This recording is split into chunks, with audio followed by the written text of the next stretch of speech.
Olá! Chegamos à nossa aula 2.2 e o tema é Uau! De arrepiar. Coincidência demais! A gente vai explorar uma questão que intriga cientistas e filósofos há muito tempo. Por que o nosso universo parece tão perfeito, tão calibrado para a nossa existência? Será que é só uma sorte absurda ou tem algo mais acontecendo por trás dos panos? Para a gente conseguir pegar a dimensão disso tudo, vamos começar com um exercício de imaginação. Pensa comigo, a gente vai entrar num cassino bem esquisito. O cenário é esse, ó. A gente senta numa mesa de pôquer, talvez. O croupier abre um baralho novinho na nossa frente, lacrado. Ele embaralha, corta, tudo certinho. E aí ele começa a virar as cartas, uma de cada vez. Vem a primeira carta, um as de espadas. Ok. A segunda, um as de espadas de novo. Estranho. A terceira, a quarta, a quinta. Gente, ele vira 20 ases de espadas, um atrás do outro. 20 de um baralho só que acabou de ser embaralhado. Qual seria a primeira coisa a passar pela nossa cabeça? Nossa, que sorte! Acho que não, né? As chances disso acontecer são tão, mas tão pequenas que a gente nem considera. A conclusão é óbvia. Esse jogo tá armado. Alguém manipulou o baralho. Então guarda bem essa lógica, porque é exatamente esse o raciocínio por trás de um dos argumentos mais fortes que existem, o do ajuste fino do universo. A ideia de que quando as chances são ridiculamente pequenas, a gente não pode simplesmente chamar de coincidência. E como a gente vai ver, o nosso universo se parece e muito com esse jogo de cartas aí. Ok, agora vamos sair do cassino e entrar no laboratório. Vamos olhar para os dados, para a ciência que mostra como o nosso universo parece viver, sabe, no fio da navalha. E para entender isso, a gente precisa conhecer as constantes físicas. Pensa nelas como as regras do jogo do universo. São números fixos, sabe? Tipo a força da gravidade, a velocidade da luz.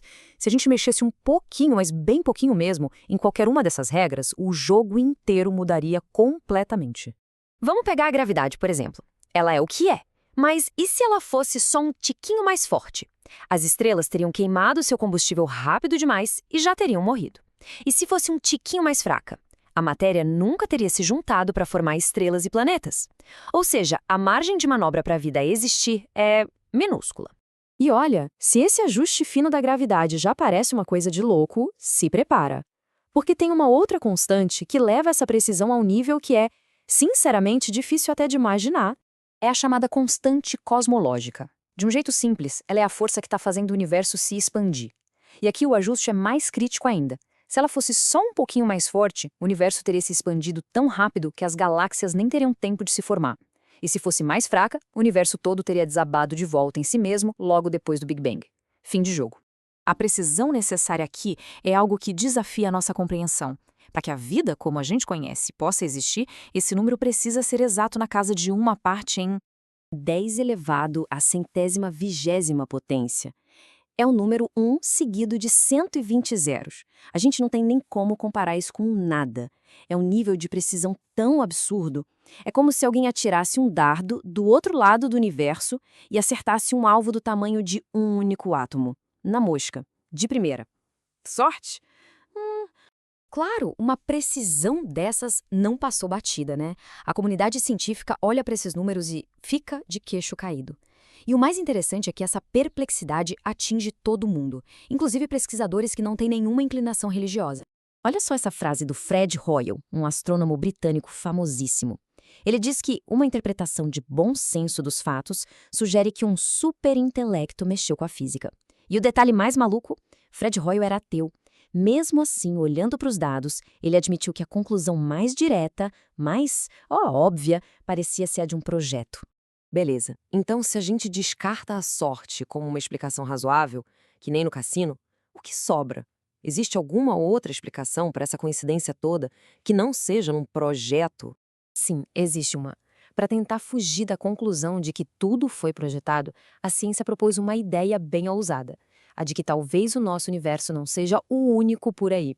Essa é a famosa hipótese do multiverso. A ideia é que o nosso universo seria só um num mar de infinitos outros universos. E a lógica é a seguinte: se você tem infinitas tentativas, com regras diferentes em cada uma hora, em algum deles, as regras iam sair certinhas para a vida surgir. É a mesma desculpa do dono do cassino, lembra? Ah, mas é que a gente tem infinitas mesas de baralho jogando ao mesmo tempo. Em alguma delas, uma hora, os 20 ases de espadas iam ter que sair. Agora, vamos ser justos aqui. A ideia do multiverso é legítima, claro, só que ela tem alguns probleminhas. Primeiro, ela é mais uma solução filosófica do que científica, porque, por definição, a gente não tem como provar ou observar outros universos. Falta evidência. E tem mais. De onde viriam esses universos todos? Essa fábrica de universos também não precisaria de um ajuste fino para funcionar? A gente só empurra o problema um nível para cima. Então, no fim das contas, a gente fica com duas grandes explicações na mesa. Vamos colocar elas lado a lado. Multiverso ou um projeto inteligente?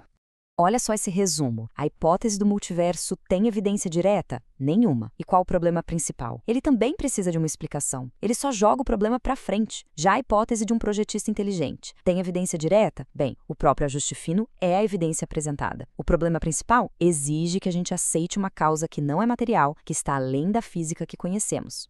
E aqui está o ponto-chave. Ninguém está falando que o ajuste fino prova matematicamente a existência de um projetista.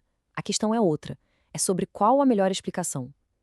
Com os dados que a gente tem na mão, um universo que parece feito sob medida para a vida, qual explicação faz mais sentido? Achar que ganhamos numa loteria com chances quase nulas ou pensar que o jogo foi preparado? Para muita gente, a segunda opção é bem mais razoável. E é isso que essa frase captura tão bem. Essa sensação de que o universo não está aqui por acaso, que ele existe para alguma coisa. Isso não é só um sentimento, uma coisa ingênua. É uma intuição, que no fim das contas parece ser o que os próprios dados da ciência estão sugerindo. Ok, então o universo parece ter uma ordem física, uma organização incrível. Mas e a ordem moral? Se as leis da física parecem tão bem ajustadas, de onde vêm as nossas leis internas sobre o que é certo e o que é errado?